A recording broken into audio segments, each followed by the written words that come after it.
Hello everyone, उम्मीद करता हूँ आप सब लोग बहुत अच्छे होंगे। इस क्वेश्चन से हमें बहुत कुछ सीखने के लिए मिलने वाला है। ये कह रहा है किसी आयत की लंबाई 3 सेंटीमीटर प्रति मिनट की दर से घट रही है। पॉइंट की बात याद रखिएगा इसको। चौड़ाई 2 सेंटीमीटर प्रति मिनट की दर से बढ़ रही है, इसको भी याद रखिएगा। x बराबर 10 सेंटीमीटर, y बराबर 6 सेंटीमीटर पर आयत के परिमाप में परिवर्तन की दर ज्ञात करनी है। x लंबाई और y चौड़ाई है। ओके, कोई दिक्कत नहीं है इसमें। घट रही है इसका मतलब याद रखिएगा और बढ़ रही है इसका मतलब भी आप याद रखिएगा। हम ऐसा करते हैं एक आयत बना लेते हैं, अच्छा लगेगा। हमने आयत ले लिया A, B, C और D। क्वेश्चन के अकॉर्डिंग लंबाई को बोल रहे हैं वो x, चौड़ाई को बोल रहे हैं वो y। ठीक है, दिया है या दिया गया है। स्टेप मार्किंग होती है, याद रखिएगा। जितना ही पॉसिबल है उतना आप लिख दीजिएगा। पहले लंबाई जो है 3 सेंटीमीटर प्रति मिनट की दर से घट रही है, तो लंबाई हमारी है x। क्वेश्चन के अकॉर्डिंग है ना, dx/dt कितना आ जाएगा 3 सेंटीमीटर पर मिनट या प्रति मिनट। अभी घट रही है ना, तो घट रही है याद रखिएगा, इसके आगे लगाना पड़ेगा आपको माइनस। घट रही है या कम हो रही है ये बात आप याद रखिएगा, वहाँ आपको लगाना पड़ता है माइनस। अब dy/d चौड़ाई कितनी है 2 सेंटीमीटर प्रति दर से बढ़ रही है। देखो यहाँ बढ़ रही है ना, तो इसका मतलब यहाँ कुछ नहीं करना, आप इसको प्लस में ही लिखेंगे।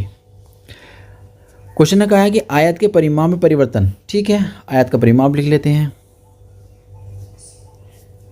आयत का परिमाप, आयत का परिमाप का सिंबल कुछ ले लेते हैं। मान लीजिए हमने S ले लिया, उसको कितना होता है 2 लंबाई प्लस चौड़ाई, है ना। ठीक है, तो S बराबर हो जाएगा 2 लंबाई x, चौड़ाई हो जाएगी y। अब परिवर्तन की दर निकाल देते हैं। आयत के परिमाप में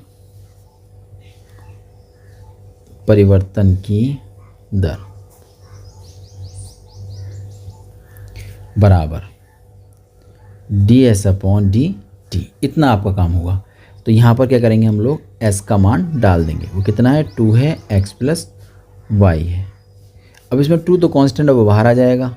dx चला जाएगा x के पास, dx/dt बन जाएगा। ऐसे जाएगा ये y के पास, dy/dt बन जाएगा। और इनका मान हमें क्वेश्चन ने पहले ही दे रखा है।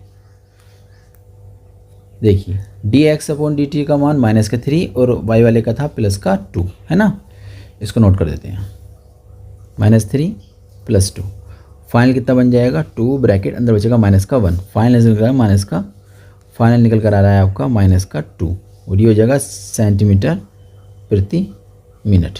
माइनस में आंसर आया, इसका मतलब आयत के परिमाप में दर कितनी हो रही है भैया 2 सेंटीमीटर प्रति मिनट घट रही है। ठीक है, यानी कि बढ़ नहीं रही है, वहाँ घट रही है। तो आप लिख सकते हैं अतः आयत का